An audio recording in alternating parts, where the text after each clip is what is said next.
ఫ్రీగా వస్తే ఫినాయిల్ కాదండి, వాడేసుకుంటామండి.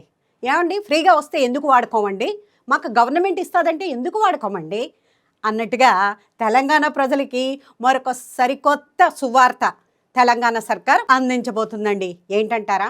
ఇన్నాళ్ళు ఆర్టీసీలో మహిళలకే ఉచిత ప్రయాణం అన్నట్టు మరి మా పరిస్థితి ఏంటని అప్పటి నుంచి కూడా ఈ మగ పొంగోళ్ళందరూ వాపోతున్నారు.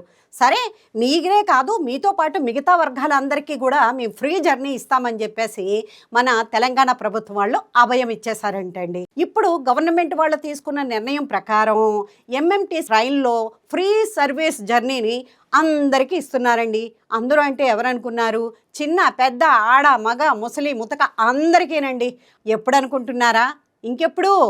తెలంగాణ ఆవిర్భావ దినోత్సవం జూన్ 2వ తారీఖున ఈ వార్త మనందరికీ వినిపిస్తారండి. అప్పుడే స్టార్ట్ చేస్తున్నారు. మరి కొందరు ఏమంటున్నారంటే ఇదంతా పెద్ద ఎత్తుగడ, రాబోయే కాలంలో ఓట్లను గుంజుకోవడానికి ఇది ఒక పెద్ద ప్రయోగము అని చెప్పేసి అంటున్నారు.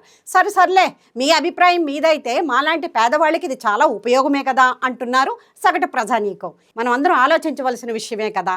అయినా సరే, ఏదైతేనేమి కొంతమందికైనా ఉపయోగపడుతుంది కదండి ఈ పథకం. సరే, వెయిట్ చేద్దాం. వచ్చేస్తుందిగా జూన్, మనకి ఇచ్చేస్తారుగా పథకం, అనుభవించేద్దాం. ఈ వీడియోపై మీ అమూల్యమైన కామెంట్ని ఇన్బాక్స్లో సెండ్ చేయండి.